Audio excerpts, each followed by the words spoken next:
माननीय मुख्य अतिथि, हमारे विद्यालय के स्कूल प्रबंधक, प्रधानाचार्य महोदय और मेरे सभी देवतुल्य शिक्षकगण, मैं यशोदिया आप सभी को गणतंत्र दिवस की हार्दिक शुभकामनाएं भेंट करती हूँ। लफ्ज वही मगर आजमाइने बदलेंगे, लफ्ज वही मगर आजमाइने बदलेंगे, हर बार की तरह इस बार कहानी नहीं सुनाएंगे। ना आंसू पोंछने की बात होगी, ना आंसू पोंछने की बात होगी, ना बलिदानों की वो याद होगी। आप सिर्फ नजर झुकाकर सलामी नहीं देंगे, बल्कि सीने में इंकलाब जगा देंगे, सीने में इंकलाब जगा देंगे। ये मंच वही है मगर आप सन्नाटे चीखेंगे, ये मंच वही है मगर आप सन्नाटे चीखेंगे, हर शब्द से क्रांति के शोले उठेंगे।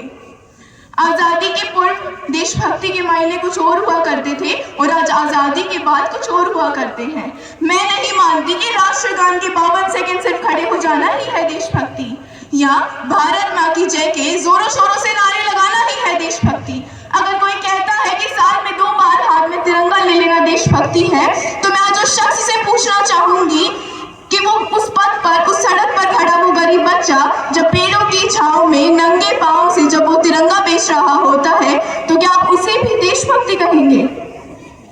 नहीं, ये उसकी देशभक्ति नहीं बल्कि उसकी पेट की भूख की वो ज्वाला है जो उसे ऐसा करने पर मजबूर कर देती है। क्या हमारा राष्ट्रवाद सिर्फ इतना ही है जो क्रिकेट के मैदानों से लेकर विद्यालयों एवं विश्वविद्यालयों में बजने वाले देशभक्ति के गीतों तक ही सीमित रह गया? नहीं, राष्ट्रवाद से ऊपर उठकर जो भाव मन में है वो है देशभक्ति। धर्म, जाति, रंग, रूप को पीछे छोड़कर ईमानदारी से काम करना है देशभक्ति। अपने परिवार, समाज और देश के लिए समर्पण का भाव है देशभक्ति। या यूं कहा जाए कि राष्ट्रमान का पहला सोपान है देशभक्ति, देशद्रोही के जीवन में आने वाला हर पहला तूफान है देशभक्ति, ताकि उस देशद्रोही को भी यह पता चल सके कि अगर तू दरिंदा है तो ये शमशान तेरा है, अगर तू दरिंदा है तो ये शमशान तेरा है, अगर तू परिंदा है तो ये खुला आसमान तेरा है, ये खुला आसमान तेरा है। भाईचारे से रहना है तो रहे इस जमीन पर, भाईचारे से रहना है तो रहे इस जमीन पर, वरना तेरी कब्र भी यही है और एक कब्रिस्तान भी तेरा है, और एक कब्रिस्तान भी तेरा है। हम आज एक ऐसे समाज में रह रहे हैं जहां पत्थर की मूरत को लगते हैं 56 भोग, जहां पत्थर की मूरत को लगती है 56 भोग, और अक्सर खाना न मिलने पर भूख से तड़प कर सो जाते हैं लोग, सो जाते हैं लोग। हम आज एक ऐसे समाज में रह रहे हैं जहां हम ये नहीं समझ पाते कि हम गंगा को पूजित कर रहे हैं या उसे प्रदूषित कर रहे हैं।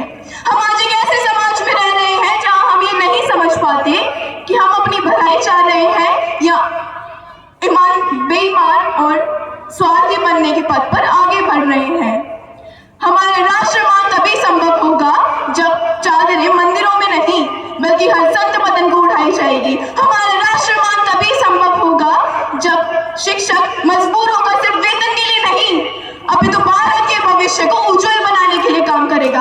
हमारा राष्ट्रमान तभी संभव होगा जब एक गरीब बच्चा मध्याह्न भोजन के लिए नहीं बल्कि ज्ञान अर्जन के लिए सरकारी स्कूलों में कदम रखेगा। हमारा राष्ट्र धर्म तभी संभव होगा जब लोग हिंदू, मुसलमान, सिख, ईसाई या ओबीसी, एससी और जनरल और एसटी को पीछे छोड़कर एक सच्चे हिंदुस्तानी बनेंगे। हमारा राष्ट्र धर्म तभी संभव होगा जब लोग अमीर और गरीब की भावनाओं को छोड़कर उत्कृष्ट विचारधाराओं के साथ जिएंगे। हमारा राष्ट्र धर्म तभी संभव होगा जब भ्रष्टाचार, अत्याचार जैसी सारी बुराइयों को हम समाज से उखाड़ फेंकेंगे। सिर्फ तभी हो सकेगा एक उज्जवल भारत का निर्माण, और हम कह सकेंगे कि मैं उस देश की नागरिक हूँ जहाँ डाल डाल पर सोने की चिड़िया को पाया जाता था, मैं उस देश की नागरिक हूँ जहाँ छत्रपति शिवाजी और सम्राट अशोक जैसा राजा था, मैं उस देश की नागरिक हूँ जहाँ हर 50 मील पर रूप, पहनावे और मजहब बदल जाते हैं, मैं उस देश की नागरिक हूँ जिसे अपने भूगोल से पहले इस ब्रह्मांड के भूगोल नजर आते हैं। अंत में मैं 2 पंक्तियों के साथ अपनी वाणी को विराम देना चाहूंगी। नफरत बुरी है न पालो इसे अपने दिलों में, नफरत बुरी है न पालो इसे दिलों में, खलिश है हटा लो इसे, न तेरा न